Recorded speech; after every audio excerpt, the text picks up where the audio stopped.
This is May June 2015 variant 21 and case का नाम है डिलिशियस डिलाइट डीडी. ठीक है, केक्स बनाते हैं, अच्छा ही लग रहा है केक वैसे.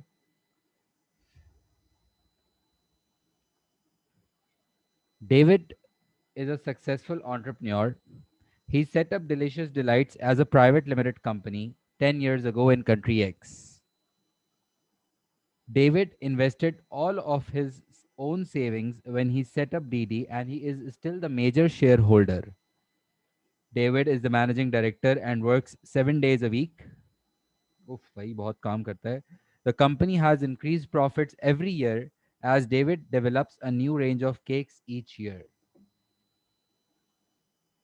David has appointed managers to control each department, see Appendix 1, and the company employs 125 people. ठीक है, 125 एम्प्लॉयज़ हैं और बहुत काम करता है, सक्सेसफुल एंटरप्रेन्योर है. It's a private limited company, 10 साल से काम कर रहा है और अपनी सारी सेविंग्स लगा के जो है वो इसने ये बिज़नेस स्टार्ट किया था. DD employs many employees for the production of cakes. Large ovens are used to bake the cakes. David wants to increase production efficiency. He is considering the following two options. ठीक है, दो options हैं इनके पास. क्या options हैं भाई, क्या plan क्या है? Increase production efficiency.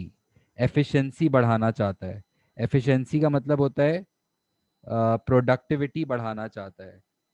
प्रोडक्टिविटी का मतलब ये होता है कि वो अपने इनपुट्स को, वो अपने रिसोर्सेज को बेहतर यूटिलाइज करना चाहता है. वो अपने लैंड लेबर कैपिटल को ज़्यादा बेहतर तरीके से इस्तेमाल करना चाहता है. ये उसका मेन ऑब्जेक्टिव है. ठीक है, और इस ऑब्जेक्टिव के लिए इसके पास दो ऑप्शंस हैं.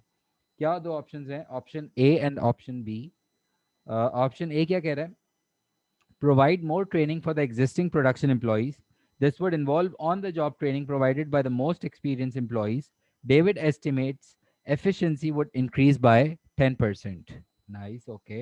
ऑन द जॉब ट्रेनिंग का एक प्लान है जिसके अंदर आपको बेसिक ये बात पता है कि on the job training is like given during the normal working routine.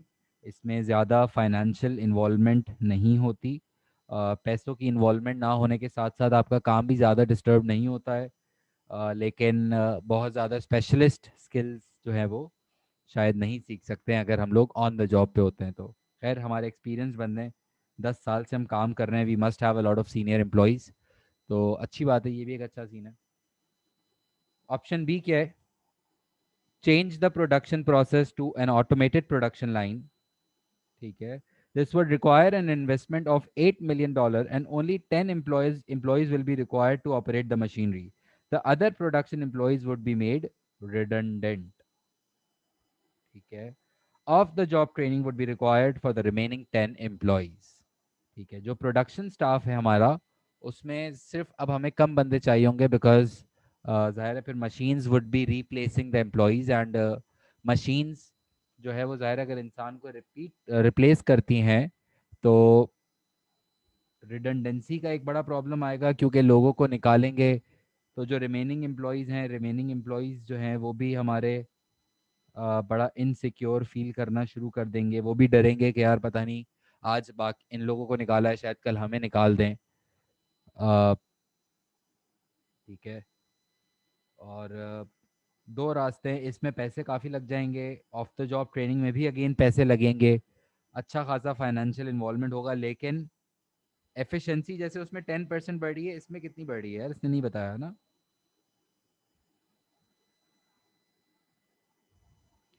Organisational structure of DD. David managing director जो बॉय है डेविड खुद, उसके अंडर देखो आप ज़रा कितने मैनेजर्स हैं? चार.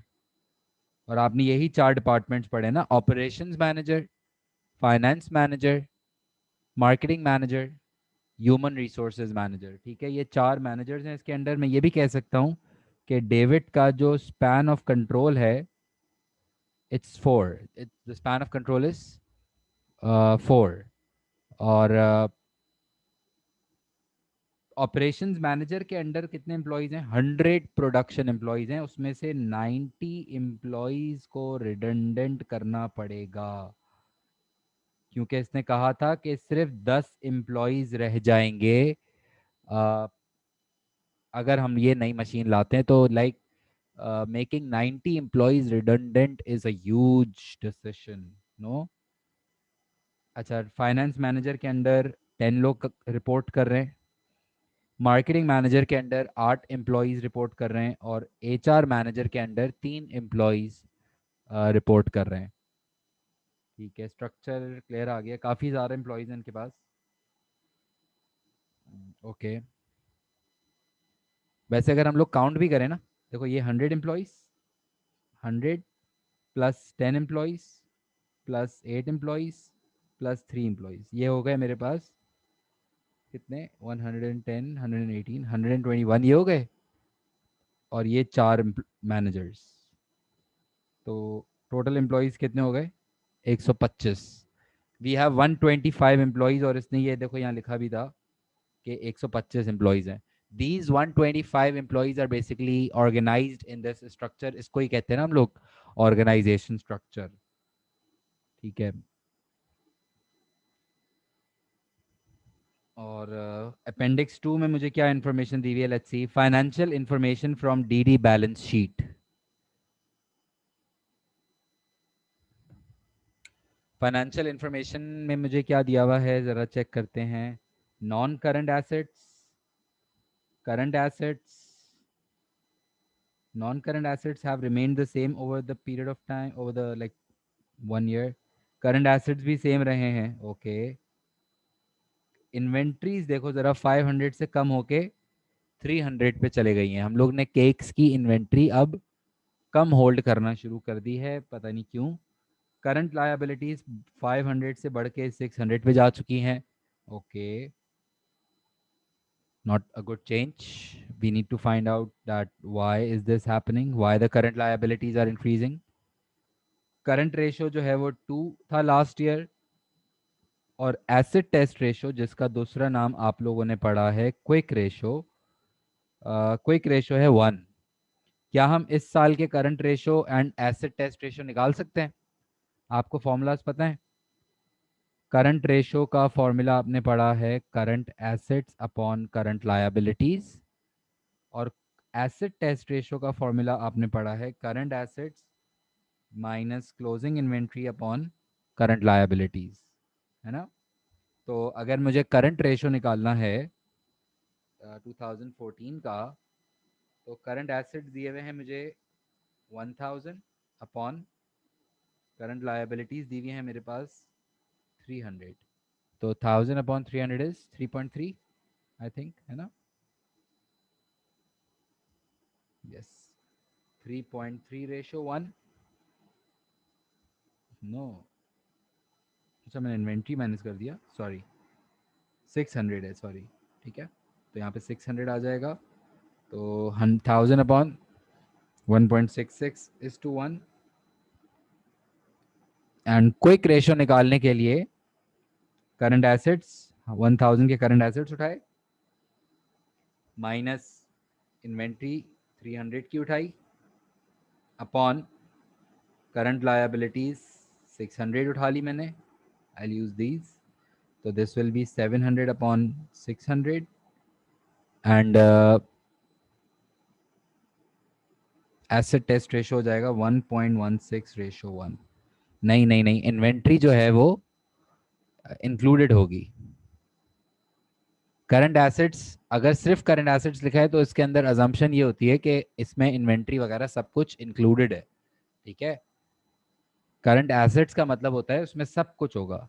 इन्वेंट्री अगर उसने लिखा होता ना यहाँ पे ब्रैकेट्स में एक्सक्लूडिंग इन्वेंट्री, तो हम लोग अज्यूम करते हैं कि इसमें इन्वेंट्री नहीं है, वरना इन्वेंट्री इसमें इंक्लूडेड ऑलरेडी होगी। ठीक है, तो इसका मतलब ये है कि करंट रेशो मेरा 1.66 है और क्विक रेशो मेरा 1.16 है। The current ratio, it can be seen that the current ratio is decreasing a bit, और इन्वेंट्री अलग से इसलिए गिवन है यहाँ पे क्योंकि आपको क्विक रेशो भी निकालना था ना। इन्वेंट्री इसलिए अलग से दी हुई है क्योंकि क्विक रेशो भी निकालना था, तो उसके लिए मुझे इन्वेंट्री चाहिए होती है। फाइन।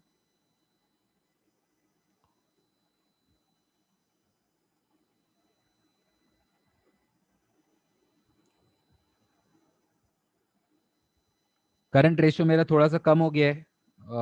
बुरी पोजीशन नहीं है, लेकिन करंट रेशो की जो है वो पोजीशन अच्छी लग रही है मुझे। पहले 2 था, अब 1.6 पे चला गया है। तो थोड़ा सा गिरना is not not very good, but it's fine. Current ratio अगर 1 से ज़्यादा आ रहा है तो इसका मतलब ये है कि for every $1 of current asset, for every $1 of current liability, हमारे पास इतने सफिशिएंट करंट एसेट्स हैं कि हम अपनी करंट लायबिलिटीज़ को पे ऑफ कर सकते हैं। और एसेट टेस्ट रेशो बढ़ गया है। एसेट टेस्ट रेशो के इंक्रीज होने के क्या रीज़न है? ये जो एसेट टेस्ट रेशो बढ़ रहा है, इसके क्या रीजंस हैं यार? इन्वेंट्री कम होल्ड कर रहे हैं ना, पहले 500 की होल्ड कर रहे थे, अब 300 की होल्ड कर रहे हैं।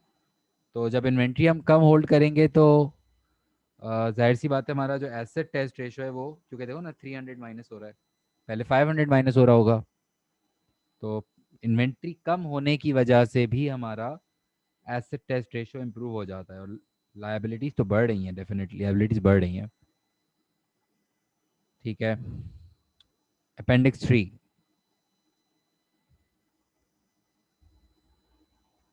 To the marketing manager from David. Marketing manager को हमने ये ईमेल भेजा है बेसिकली। किसके बारे में रिप्लाई किया है? Increasing cake sales. Hi, I have been looking at our sales figures for cakes and I'm constantly thinking of new ways of selling to customers. Customers usually buy our cakes from large supermarkets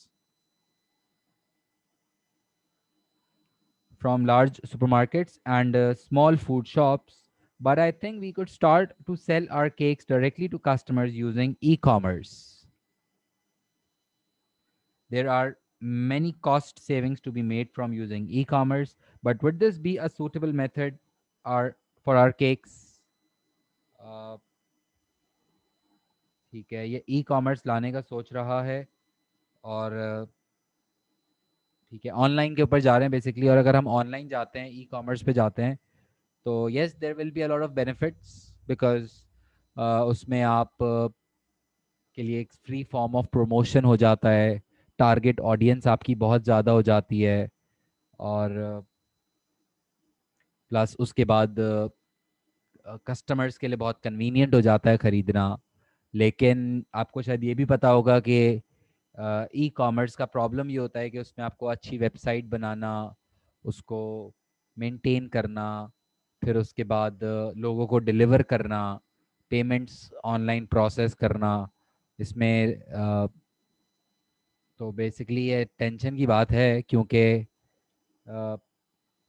payment वगैरह जब जो basically हमारे पास online payments आएंगी या जो card की details आएंगी, तो आई थिंक वो उसकी मेंटेनेंस, डेटा मेंटेनेंस, उसकी सिक्योरिटी एक बड़ा टेंशन होगा। ठीक है। ओके। अच्छा, we have a large number of loyal customers in country X.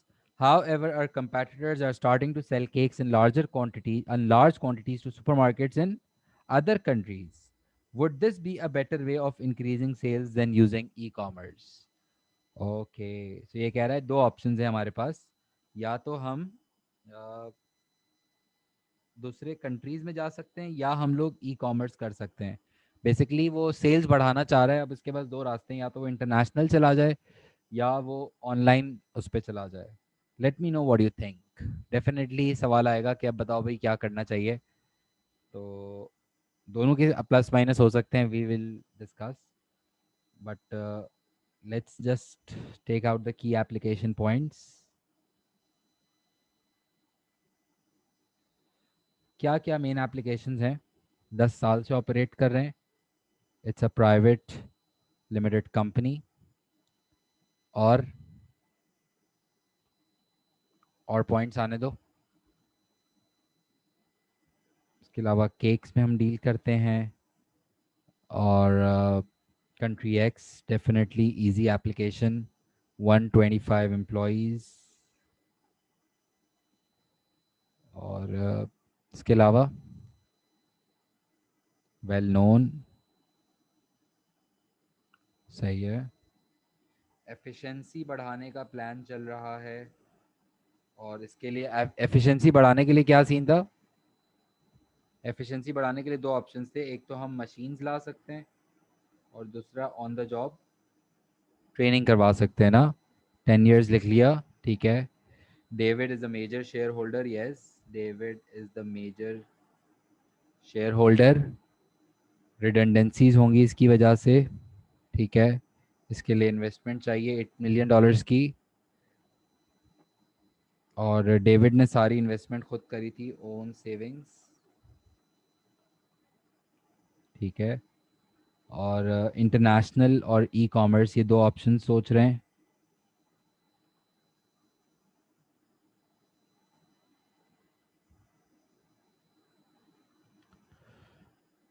ठीक है, successful entrepreneurs, yes. Financial data कोई नहीं कह रहा, फाइनेंशियल डेटा भी तो दिया हुआ है भाई। लिक्विडिटी पोजीशन दी हुई है, और लिक्विडिटी भी तो हम अगर कहीं लिखते हैं कि it can be seen that the liquidity position is actually good, तो that is also good application point, no?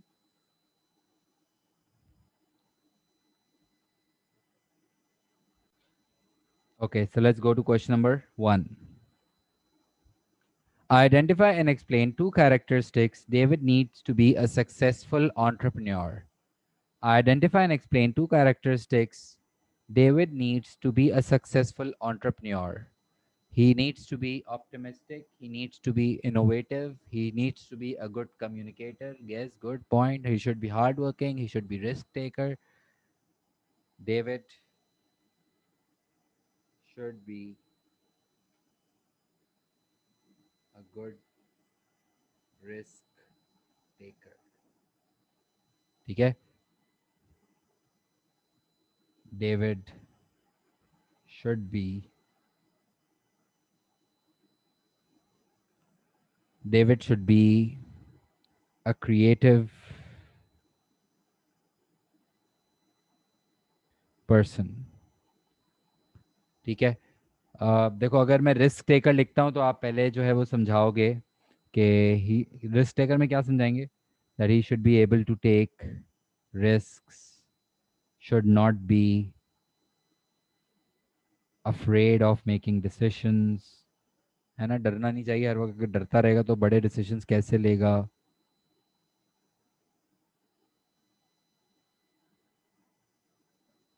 और willing to accept wrong decisions, definitely. क्योंकि अगर रिस्क लेगा तो फिर उसको एक्सेप्ट भी करना पड़ेगा कि ओ यस, बेस्ट एप्लीकेशंस आ गई कि and it can be scene कि उसने अपनी सारी सेविंग्स इन्वेस्ट कर दी थी, और इतना बड़ा रिस्क लिया था, और इसका मतलब है कि लड़का बहुत डेयरिंग है, बहुत डेयरिंग है लड़का। मतलब इतना उसने रिस्क लिया कि उसने अपनी सारी इन्वेस्टमेंट डाल दी उस बिजनेस के अंदर, and clearly shows that he is a very very stupid person by the way. क्योंकि इतना सारा पैसा एक साथ नहीं लगा देते, वैसे तो गलत किया था उसने, लेकिन चलो लगाया तो दैट इज़ अ साइन कि he is a very daring person, and he is a very good risk taker, no? और क्रिएटिव में क्या लिखेंगे कि he should be able to come up with new solutions, ideas, है ना? New cakes, yes, good point. New variety of cakes, new ways. देखा जा रहा है कि ये बार बार हर थोड़े टाइम में नई रेंज लेके आता है, और हर थोड़े टाइम में ये कोशिश करता है कि कोई नया तरीके से हम सेल्स बढ़ाने की कोशिश करें। तो basically is trying to be creative with all of this, है ना? Yes, good point, good application. ठीक है, थोड़ा सा हम क्रिएटिविटी को समझाएंगे ज़रूर, यहाँ जब शुरू करेंगे तो क्रिएटिविटी को समझाएंगे, और फिर हम एप्लीकेशन भी साथ साथ साथ साथ साथ साथ करेंगे। ठीक है,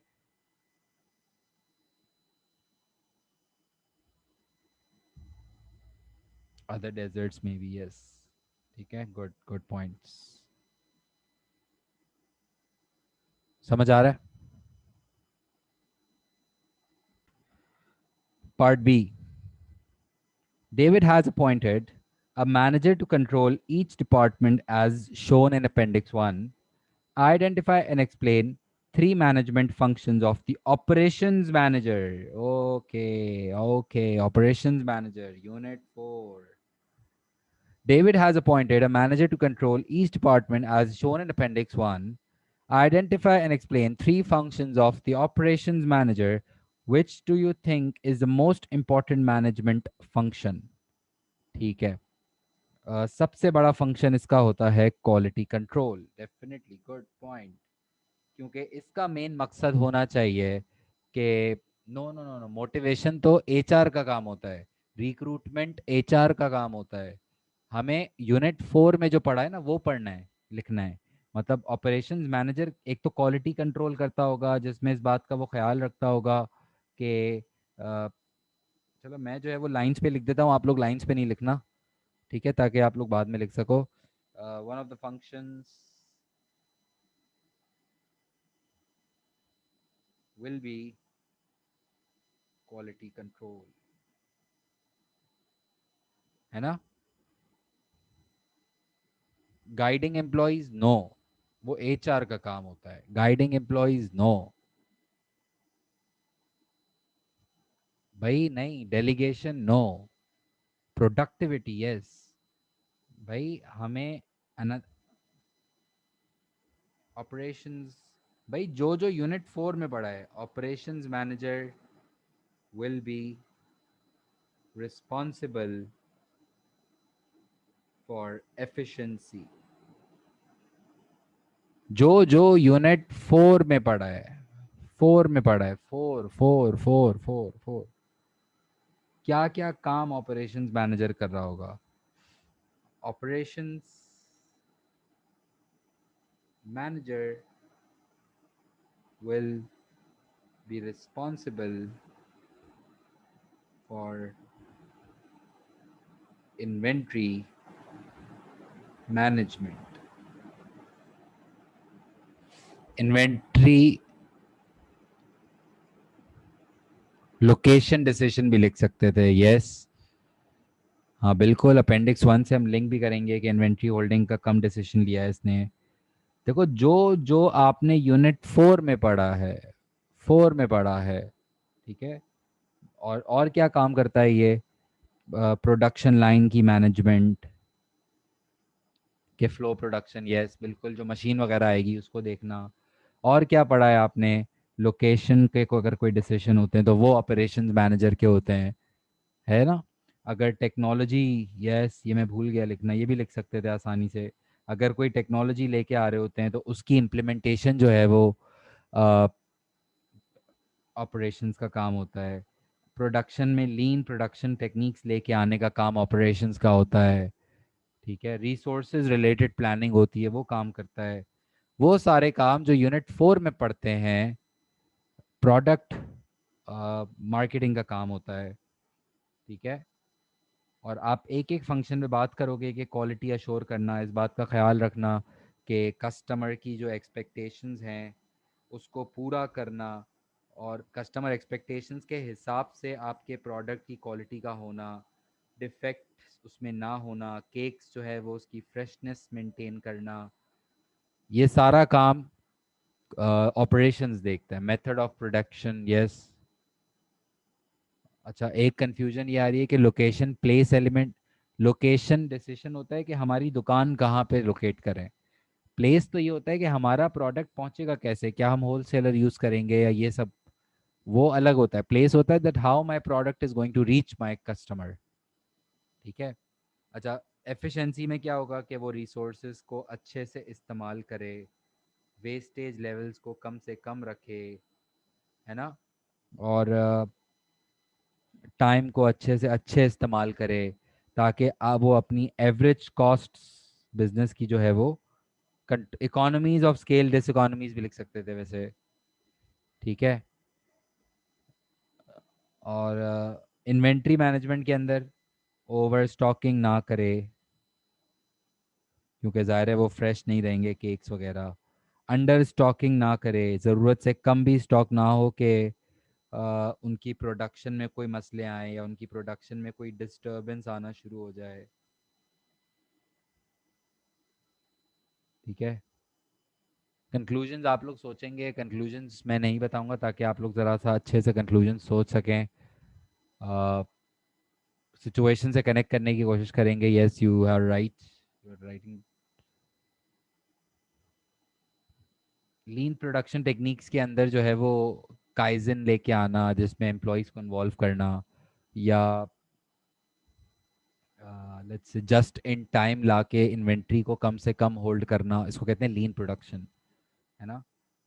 फंक्शन 3 क्या है कि इन्वेंट्री की मैनेजमेंट, के ऑपरेशंस मैनेजर की जिम्मेदारी होगी कि जो स्टॉक ये लोग मंगवा रहे हैं, जो इन्वेंट्री ये लोग मंगवा रहे हैं, अ, वो ज़रूरत से ज़्यादा भी ना मंगवा लें, ज़रूरत से कम भी ना मंगवा लें।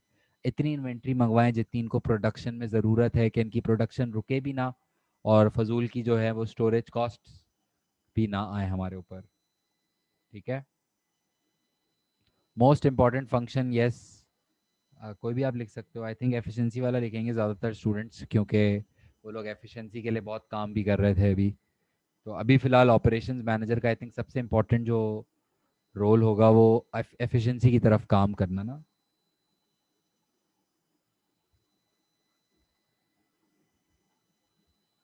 समझ आ रहा है। 2A देखें।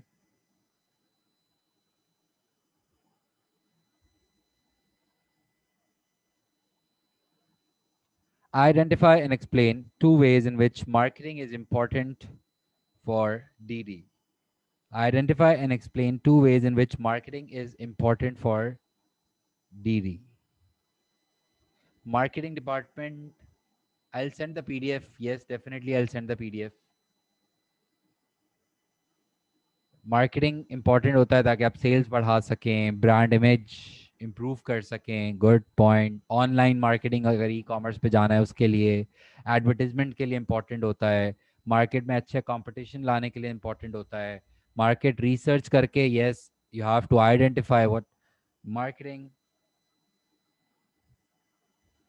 will be important to identify customer needs.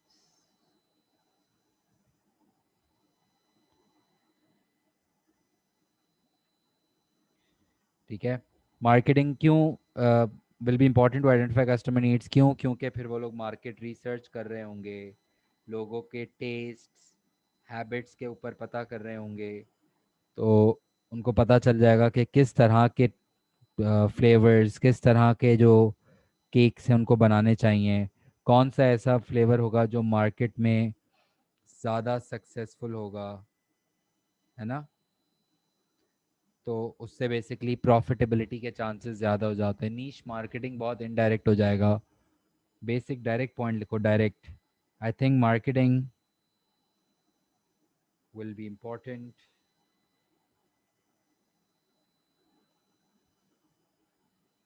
marketing will be important to increase brand awareness, है ना।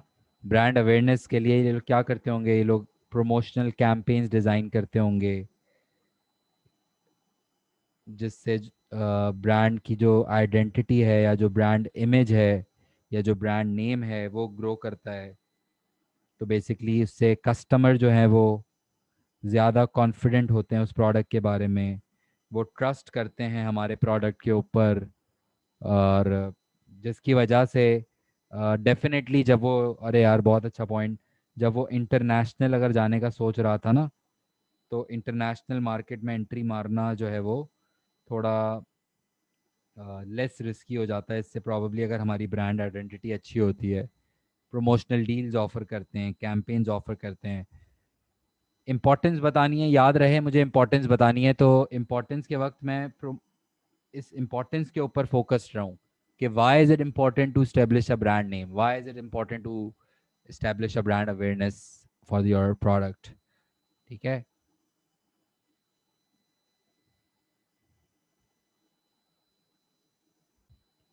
Question number 2b. Consider the advantages of using e-commerce and the advantages of selling to supermarkets in other countries.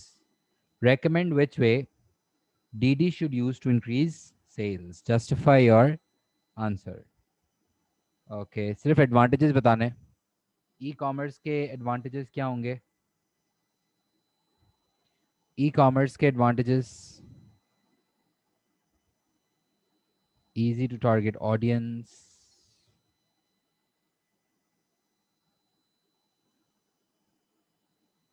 lower costs, और convenience for customers.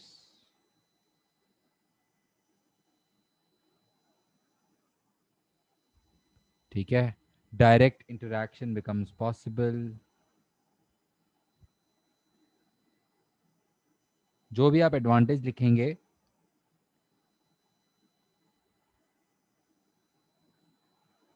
उसको अच्छे से explain भी करेंगे. हाँ, like अगर कोई भी आप पॉइंट उठाते हो तो जैसे अगर आप लिखते हो कि कन्वीनियंस फॉर कस्टमर्स होगा तो इससे बिजनेस के ऊपर क्या इम्पैक्ट होगा कि भाई कस्टमर्स शायद ज़्यादा ख़रीदना चाहेंगे, लोअर कॉस्ट होंगी तो इससे बिजनेस पे क्या इम्पैक्ट होगा.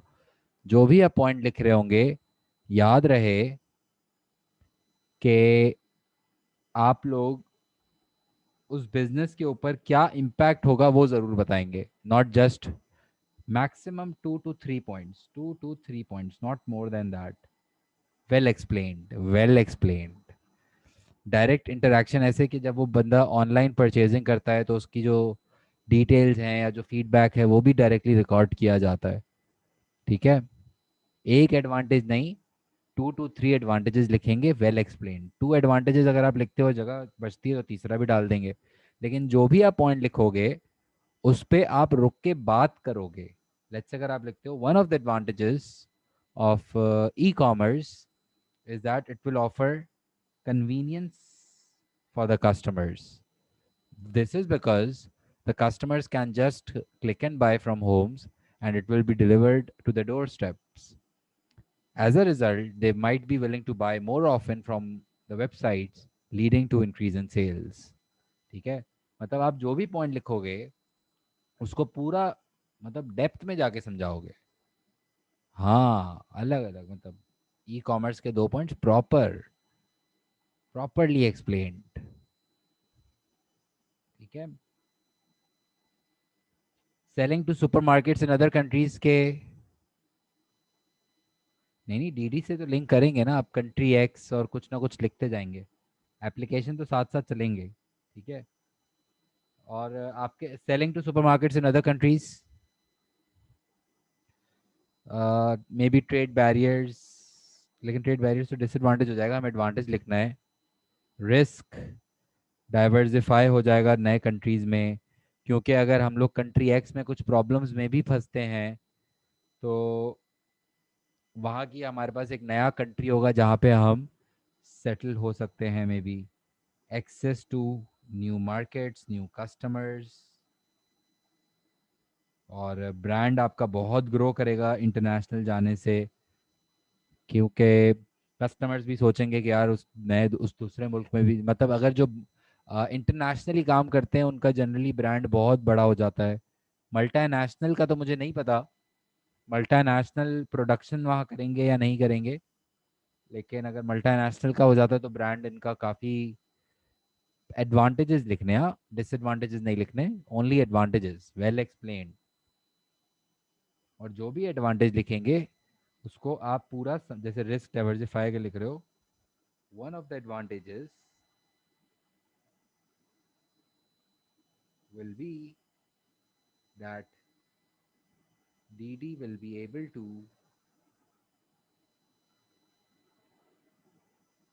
सिर्फ समझाने के लिए लिख रहा हूँ, will be able to diversify their risks. फिर आप इसको एक्सप्लेन करोगे, this is because if they face any difficulty in country X,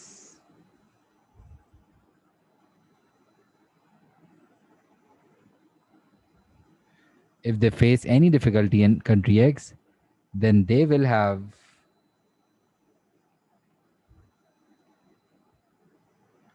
another country on which they can depend on. समझ रहे हो? मतलब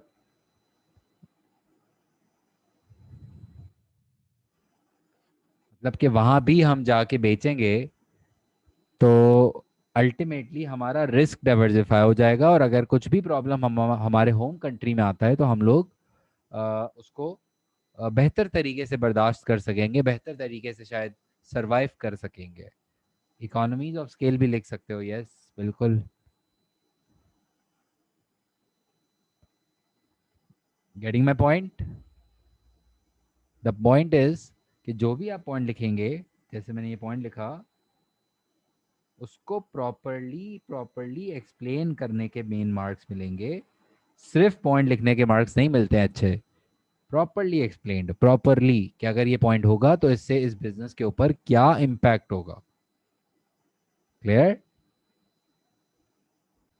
और ई कॉमर्स के बारे में आप लिखोगे एडवांटेजेस, सुपरमार्केट्स के बारे में आप लिखोगे एडवांटेजेस, और फिर आप रेकमेंड भी करोगे कि यार आपके हिसाब से कौन सा वाला ऑप्शन बेहतर है, ई कॉमर्स जाना बेहतर है या इंटरनेशनल जाना बेहतर है। और जो भी आप पॉइंट सजेस्ट करना चाहो कर सकते हो, लेकिन आप जो भी पॉइंट सजेस्ट करोगे अ, उसको क्लियरली स्टेट करोगे। और क्लियरली स्टेट करने का मतलब overall it can B recommended that DD should go for। अब आपके ऊपर है, आप कुछ भी रेकमेंड कर सकते हो। आप अगर इंटरनेशनल रेकमेंड करते हो और ई कॉमर्स रेकमेंड करते हो, दोनों रेकमेंड कर सकते हो। बट जो भी आप रेकमेंड करते हो वो आप क्लियरली पहले डिसीजन पास करोगे, और फिर आप उसके बाद जो है वो उसको जस्टिफाई करोगे। और मेरे हिसाब से केस में क्या था,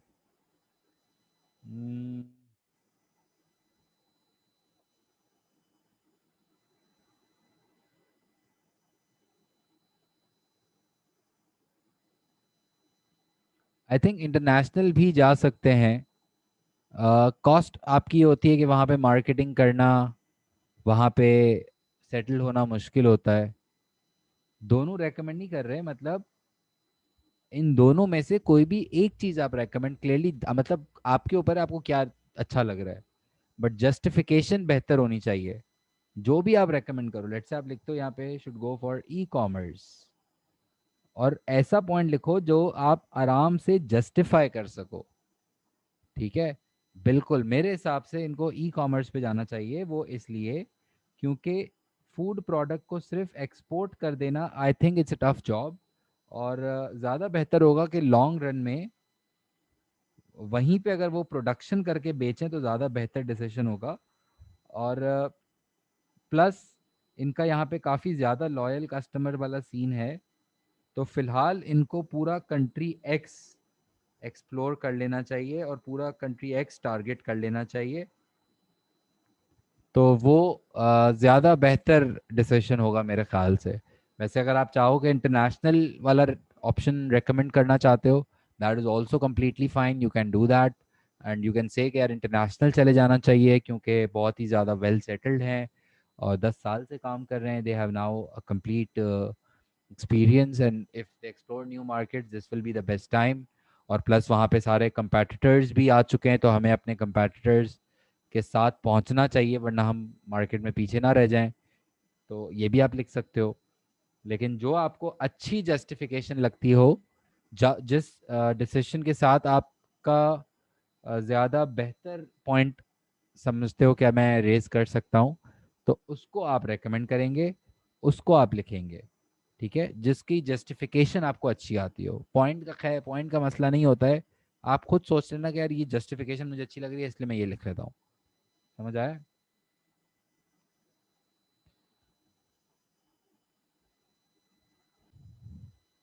अच्छा, next question number 3A।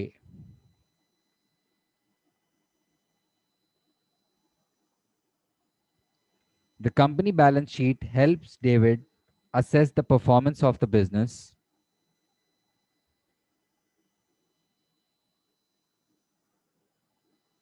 calculate the current ratio and asset test ratio for 2014. I think this is easy.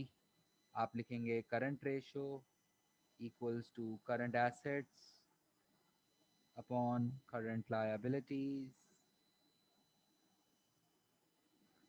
फिर क्विक रेशो या एसेट टेस्ट रेशो। फॉर्मूलाज आप लोग देखो पूरे लिखोगे, CA CL नहीं चलेगा। फॉर्मूलाज के अंदर आप कोई एज ना छोड़ें प्लीज़, और प्रॉपर पूरे पूरे फार्मूलाज लिखेंगे, सही है। और फिर आप वर्किंग्स भी शो कर दें, current assets upon current liabilities, और फिर आंसर शो कर दें। ठीक है,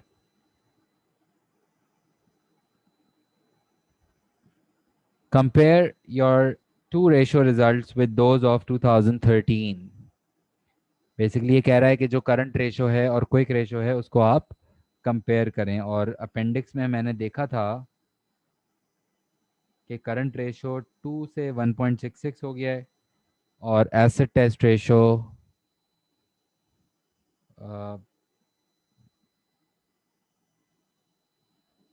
okay I am sorry, current liabilities, ठीक है, 2 से 1.66 हो चुका है, और एसिड टेस्ट रेशियो 1 से 1.16 हो गया है। सो उसमें मुझे कंपेयर करना पड़ेगा कि क्या हालात हैं, तो मैं कंपेयर करूँगा that the current ratio decreased from 2:1 to 1.66:1, जिसका मतलब ये है that business is holding less current assets, for each $1 of current liability, and this seems to be a negative change. And फिर दूसरा कौन सा है, asset test ratio increased from 1:1 to 1.16:1. This is a positive change, and this is because inventory holding has decreased by, कितनी inventory holding कम हुई थी? $300,000, thousand भी है ना,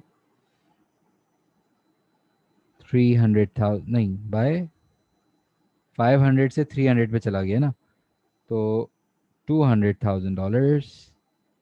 और हमारी जो इन्वेंट्री होल्डिंग है वो कम होती चली जा रही है। दिस ओवरऑल, वैसे overall liquidity position seems satisfactory. Overall जो इनकी लिक्विडिटी पोजीशन है वो अच्छी लग रही है, और ओवरऑल इनकी they do have sufficient current assets to pay off their current liabilities, and that is a good sign.